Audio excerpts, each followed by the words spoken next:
There are over 7.7 billion of human beings on the surface of the Earth.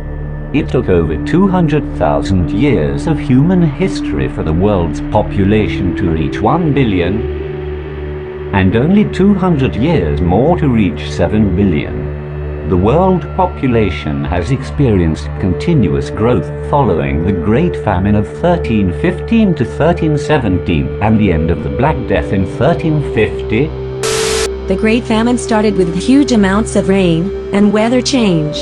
It changed the faith in church, changed the value in crops, changed the structure of social classes, and brought violence into the place. Diseases infiltrated the system and the population went down by a quarter. The Great Famine was the beginning of European doom.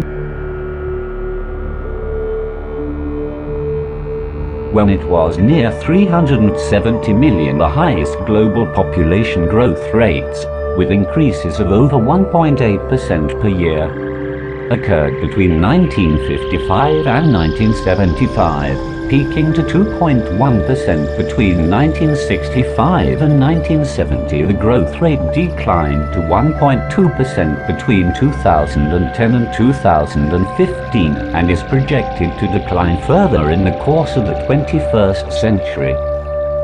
However, the global population is still increasing and is projected to reach about 10 billion in 2050 and more than 11 billion in 2100.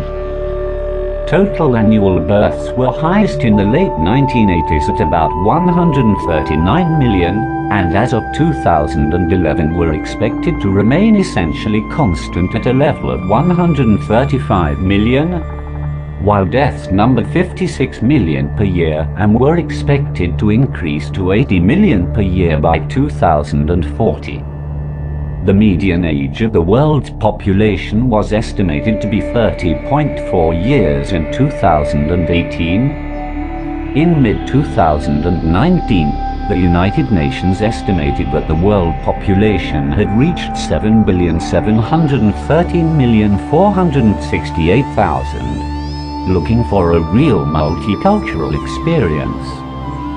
Head to Chad in north-central Africa, where 8.6 million residents belong to more than 100 ethnic groups, or to Togo, home to 37 tribal groups that speak one of 39 languages and share little in the way of a common culture or history.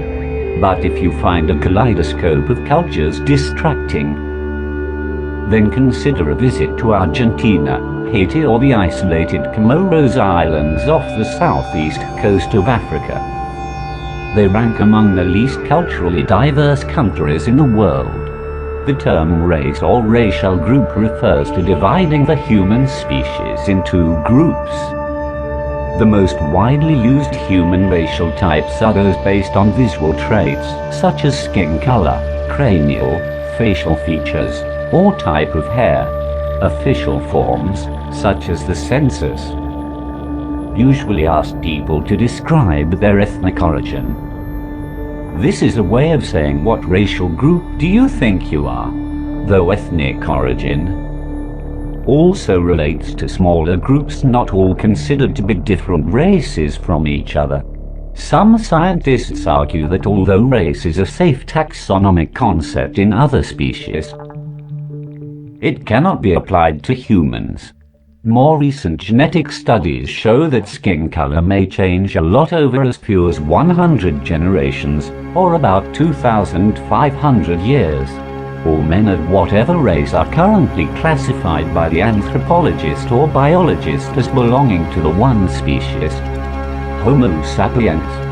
This is another way of saying that the differences between human races are not great, even though they may appear so. That is black versus white skin. All races of mankind in the world can interbreed because they have so much in common. All races share 99.99%+ of the same genetic materials, which means that division of race is largely subjective, and that the original 3-5 races were also probably just subjective descriptions as well. Most anthropologists recognize 3 or 4 basic races of man in existence today. These races can be further subdivided into as many as 30 subgroups. Caucasian races, Aryans, Hamites, Semites. Mongolian races, Northern Mongolian, Chinese and Indo-Chinese, Japanese and Korean, Tibetan, Malayan, Polynesian, Maori, Micronesian, Eskimo, American Indian. Negroid races, African, Hottentots, Melanesians, Papua, Negrito, Australian Aborigine, Dravidians, Sinhalese,